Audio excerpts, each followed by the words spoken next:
Bonjour et bienvenue sur la chaîne des numériques pour nos vidéos de réparation, d'entretien, d'amélioration, etc. Avec Audrey aujourd'hui, on se penche sur un sujet qui paraît vraiment simple, mais qui nous tient vraiment à cœur. Vraiment très à cœur.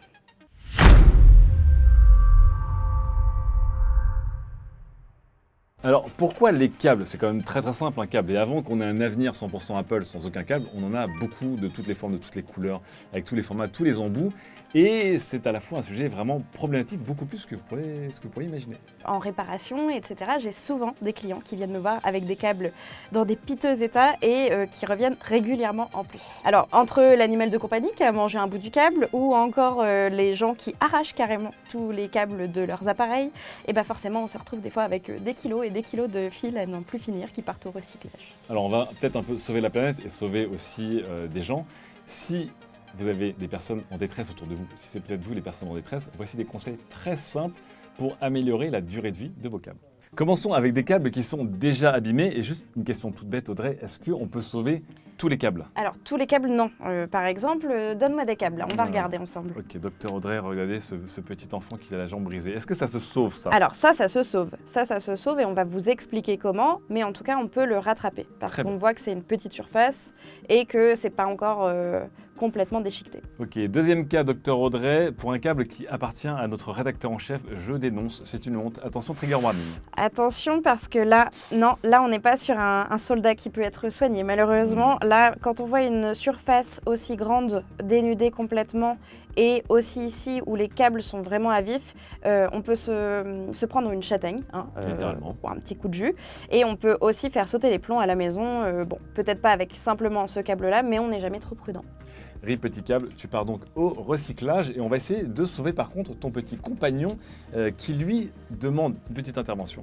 Alors oui, en fait, premièrement, il va juste nous falloir des petits éléments. Donc, du scotch type isolant qui va nous permettre de justement combler ce petit trou qu'on a là. Bien sûr.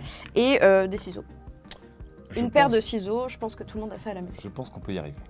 Alors, ça a l'air simple à faire. Est-ce qu'il y a une astuce pour que ça couvre bien et ça tienne le plus longtemps possible? Alors là, comme vous pouvez le voir, ça fait un peu un effet, on va dire, plumeau. C'est un petit peu distendu ici. Donc l'idéal, c'est de faire un ou deux tours déjà bien autour de cette zone-là. D'accord. Et ensuite de peut-être décaler un petit peu pour pouvoir avoir une gaine bien solide. Très bien.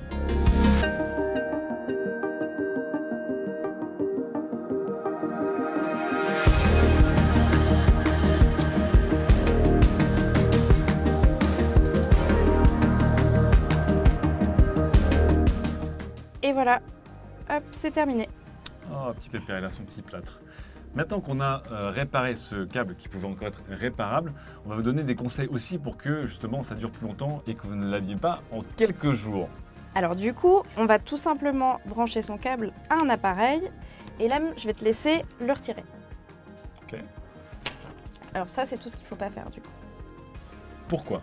Parce qu'en fait, en tirant n'importe comment sur ton fil, Ouais. tu vas fragiliser cet espace qui, lui, pour l'instant, n'est pas encore cassé.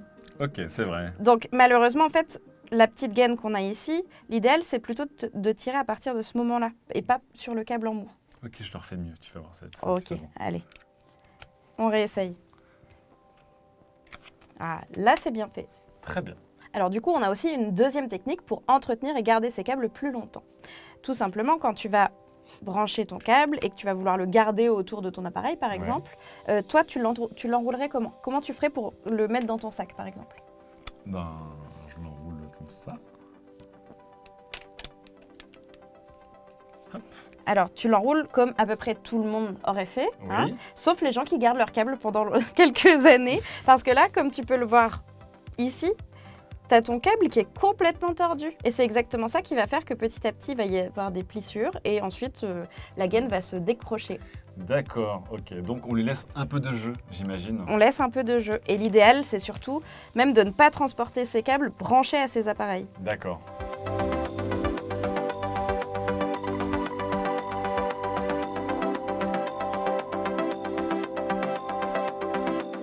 Et du coup, je vais faire un troisième test. Et oui, c'est l'épreuve aujourd'hui. Et tu vas devoir m'enrouler des câbles de la meilleure manière possible pour pouvoir les transporter, par exemple, dans ton sac à dos. Très bien. Et j'ai même deux techniques. Ha.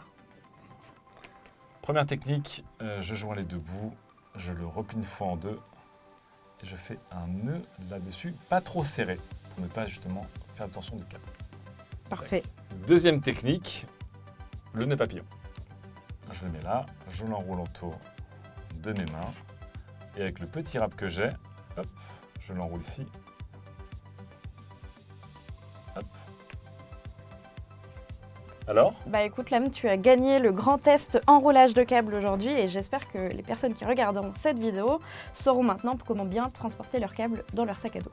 Dernier point enfin, si vous devez vraiment changer de câble et en racheter un neuf, nous vous conseillons de ne pas faire d'économie de bout de chandelle. Achetez des câbles fiables et robustes de marque réputée. Vous allez voir, ça vous sauvera la vie et vous n'aurez pas de tiroir plein de vieux câbles inutilisables qui vont venir s'entasser. Et voilà, c'est tout pour cette vidéo. Vous savez maintenant manipuler, nouer, entretenir et réparer vos câbles. Et vous allez surtout transmettre ces connaissances à des proches autour de vous. On connaît tous et toutes la personne qui est là ou le mangeur de câbles de la famille ou du groupe d'amis. S'il vous plaît, sauvez un câble, partagez cette vidéo. On se retrouve bientôt pour une nouvelle vidéo. N'hésitez pas à laisser vos commentaires et suggestions d'objets à réparer par exemple. Et avec Lame, on se retrouve très bientôt. Et oui, pour un prochain sujet. En attendant, abonnez-vous, mettez des likes et retrouvez-nous sur nos réseaux. À très vite avec les news.